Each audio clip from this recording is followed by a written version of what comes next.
Ya, Assalamualaikum warahmatullahi wabarakatuh. Ketemu lagi dengan saya Pak D Guru SLB yang kadang rajin bikin video dan kadang malas bikin video. Pada kesempatan kali ini saya akan berbicara tentang bibir sumbing dan langit-langit. Jadi kali ini kita tidak akan berbicara tentang sekolahan SLB, metode belajar, pembelajaran tidak. Tapi kali ini kita akan berbicara tentang bibir sumbing langit-langit dari sisi kita sebagai orang tua.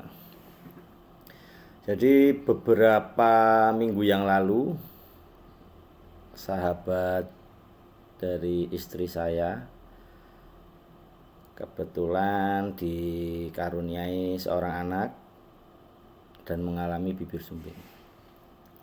Dan dalam penanganannya tentu namanya baru punya anak bibir sumbing, pasti ada kendala yang dihadapi.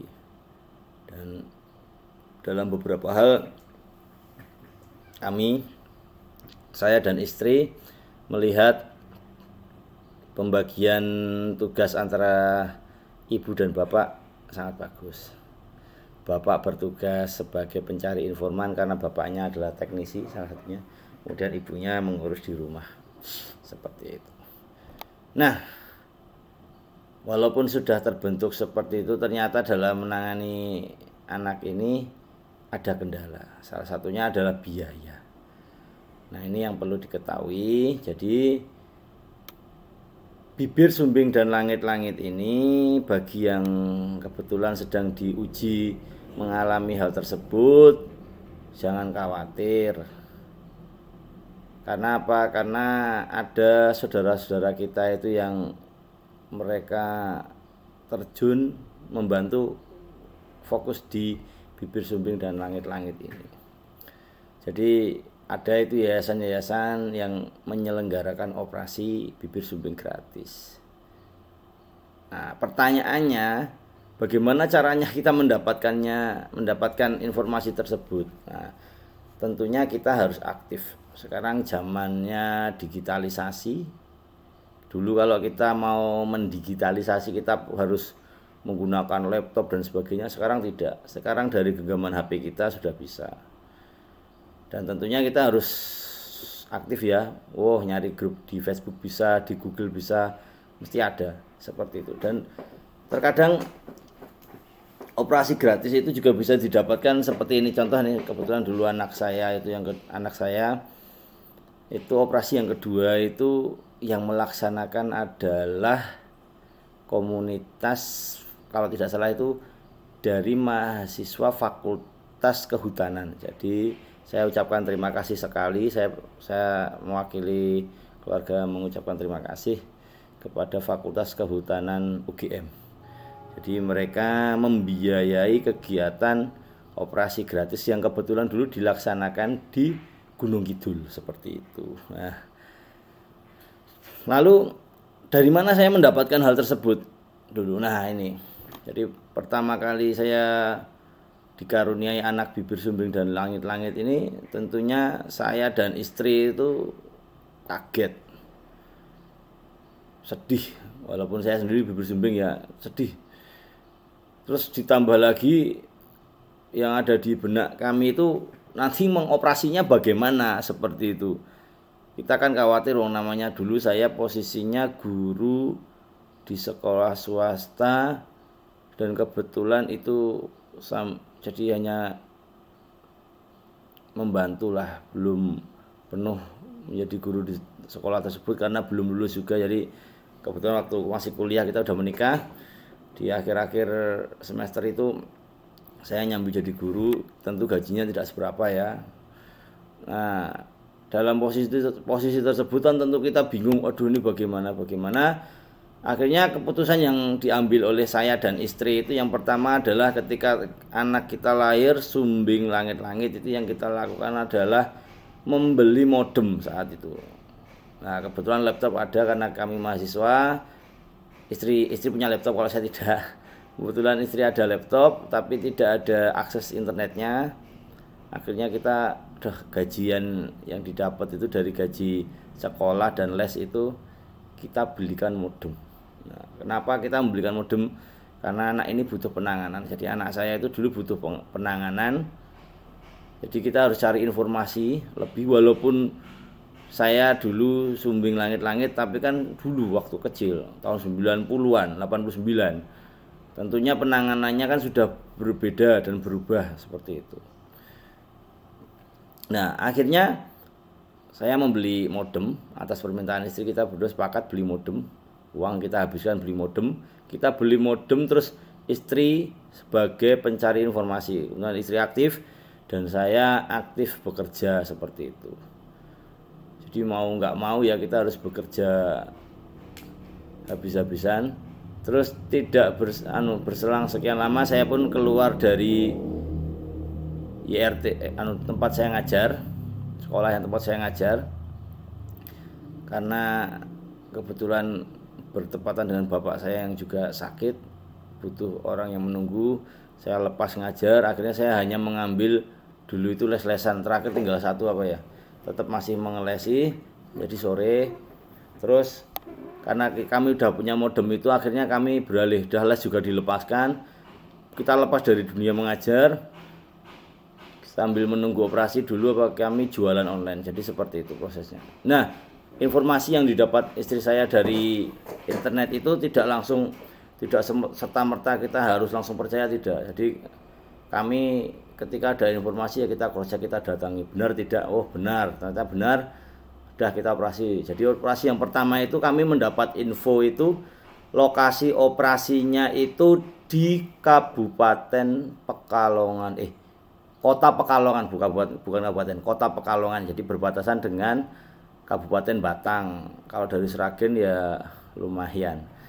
Dan saya mengajak teman, kita naik motor, kita cek apakah benar, lalu kita mendaftar. Setelah itu syaratnya harus di screening dulu, dibawa ke rumah sakit itu, kita bawa ke sana, cari pinjaman mobil. Jadi intinya kita aktif nih. Terus lalu setelah itu kita laksanakan operasi di Pekalongan, dibantu saudara, bantu ibu, bapak, kita dibantu biaya untuk perjalanan karena memang saat itu ekonomi sangat sulit sekali. Lalu operasi pun berjalan, alhamdulillah. Dan sampai tahap pengecekan kita bawa ke situ lagi, dan operasi hasilnya bagus sekali, masya Allah, alhamdulillah. Saya ucapkan terima kasih saat itu kepada rumah sakit, saya namanya lupa, tapi rumah sakitnya itu berada di samping terminal perbatasan antara Batang dan Pekalongan. Itu ada rumah sakit di situ. Rumah sakitnya tidak besar, tapi masya Allah anak saya dioperasi di situ. Perjalanan cukup jauh, 4 jam 5 jam. Itu yang pertama. Dan saya ucapkan terima kasih juga, kami keluarga mengucapkan terima kasih kepada pihak yang telah menyewakan mobil kepada kami, dan mobilnya disewakan dengan harga tentunya murah, plus sopirnya kami dibantu sekali. Yang kebetulan yang nyopiri dibayar sama bapak ibu saya itu ya, dia tidak mau mengambil banyak, biasanya banyak ya, dia membantu kami sekali. Kemudian yang kedua itu operasi yang tadi yang saya sebutkan dilaksanakan oleh Fakultas Kehutanan UGM. Terima kasih sekali lagi Fakultas Kehutanan UGM membantu operasi anak kami, untuk operasi yang langit-langit. Nah, kebetulan dilaksanakan di rumah sakit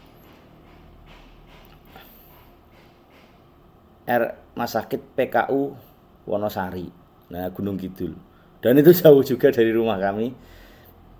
Nah, berkaitan dengan dua operasi tersebut, satu hal yang perlu kita lakukan sebagai orang tua adalah aktif. Dan mungkin kalau kedua orang tua tidak bisa aktif, salah satunya harus aktif mencari informasi.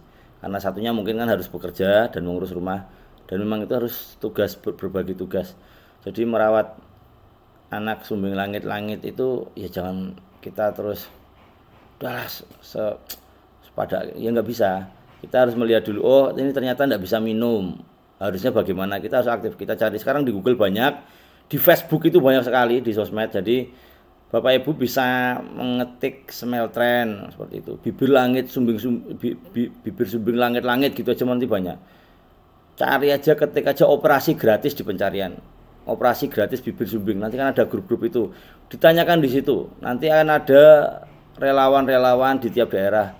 Nah, sebagai contoh ini kemarin kebetulan karena istri saya bercerita ini, tanya-tanya kan ada dua, jadi ini karena ini kan keluarganya, keluarganya kalau bilang mampu ya belum mampu, masih ngontrak dan belum punya BPJS. Kita tahu konsekuensi mengikuti BPJS. Kebetulan anaknya beliau itu 4, kalau mendaftarkan 6 kan juga per bulannya lumayan banyak dan penghasilannya tidak tetap seperti itu. Kan masih bingung bertanya. Akhirnya saya memberanikan diri tanya ke grup yang ada di Facebook, grup Sumbing Langit-Langit. Nah, kebetulan saat itu dijawab di Ciamis ada. Nah, Cilacap Ciamis kan dekat. Seperti itu. Saya sampaikan ke istri, oh ternyata operasinya masih sekitar 2 bulan lagi. Jadi ya kita tidak bisa mengikut sertakan kan seperti itu kan. Kalau ilmu yang saya dapat dulu, operasi untuk bibir sumbing kan 3 bulan. Tapi nggak tahu kalau sekarang ada kemajuan, yang namanya kemajuan zaman itu cepat ya. Mungkin habis 1 bulan bisa dioperasi ya, saya nggak tahu. Tapi standarnya dulu anak saya 3 bulan untuk bibir sumbingnya. Jadi saya stop dulu, cuma saya sampaikan bisa ditanyakan di grup, jadi seperti itu. Jadi untuk orang tua jangan saya nunggu relawan datang, jangan. Kita orang tua ya kita yang maju duluan, jangan sampai orang lain itu tuh bersusah payah dan kita sendiri malah seenaknya sendiri. Kalau saya jadi itu ya saya malu seperti itu. Ya kita yang aktif, kita bertanya bagaimana caranya, oh di mana harus kita aktif sendiri.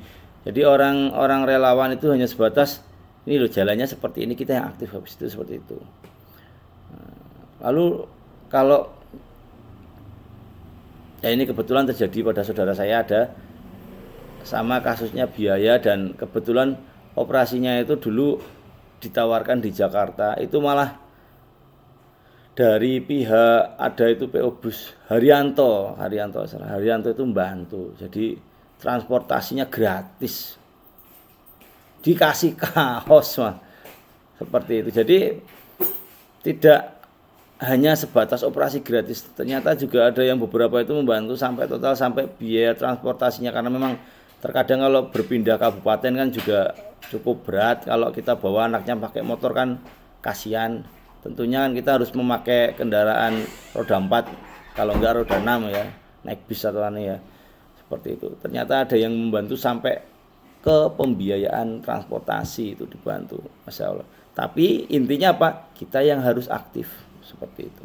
Sebagai orang tua kita tidak boleh malas. Nah, ketika kita malas, otomatis anak kita nanti gimana? Ya sudah, masa depannya menjadi lebih suram. Tapi ketika kita yang aktif, kita mencoba memberikan yang terbaik buat anak kita, tentunya masa depan anak kita itu yang semula kalau sudah lahir dalam kondisi cacat kan, ini besok gede mau jadi apa? Oh ternyata kalau kita bersungguh-sungguh, kita berikan yang terbaik, tentunya kan menjadi baik juga seperti itu. Nah, itu sekilas info dari Pak D Guru SLB yang lagi bikin video ini.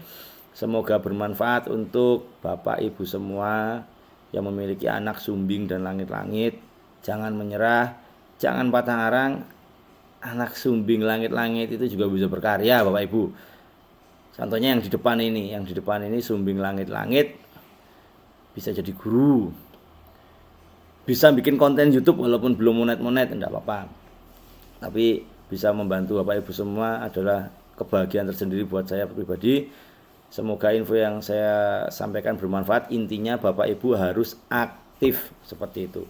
Sekarang ada media sosial, ada internet, semuanya jadi lebih mudah. Kita cari di media sosial, kemudian kita cross check kebetulannya, oh pelaksanaan di sini, kita kunjungi rumah sakitnya atau kliniknya yang mengadakan. Jangan sampai nanti kita kejebak sama, mungkin kalau ada yang nakal ya, sekarang namanya orang nyari duit susah, ada yang menyebar sebaran palsu seperti itu ya, kan kasihan. Tetap harus kita cek, kita cari informasinya, kemudian kita cross check. Nanti pengambilan keputusan kembali ke Bapak Ibu. Contoh seperti ini, kembali ke Bapak Ibu. Oh ada operasi gratis di Kabupaten A. satu lagi ada di C, waktunya bareng. Bapak Ibu rumahnya di Kabupaten B. Tentunya Bapak Ibu kan memilih, saya milih di rumah sakit ini atau ini. Nah, Bapak Ibu bisa cari, oh mana sih kalau untuk penanganan operasi yang lebih bagus. Walaupun itu gratis, tapi kan tentu pengen yang lebih baik. Dan alhamdulillah hasil operasi anak saya itu bagus dan ngomong pun tidak bindeng, alhamdulillah. Karena sumbing langit-langit kemungkinan bindeng. Murid saya ada sumbing langit-langit dan ngomongnya bindeng, dan anak saya alhamdulillah tidak. Itu rezeki luar biasa sekali dari Allah Subhanahu wa taala. Dan tentunya semoga Bapak Ibu semua nanti yang mengusahakan juga hasilnya maksimal sekali dan bagus sekali. Sekian dari Pak D Guru SLB yang kadang rajin bikin video dan kadang malas ini. Assalamualaikum warahmatullahi wabarakatuh. Semoga ketemu lagi dalam perjumpaan berikutnya. Assalamualaikum warahmatullahi wabarakatuh.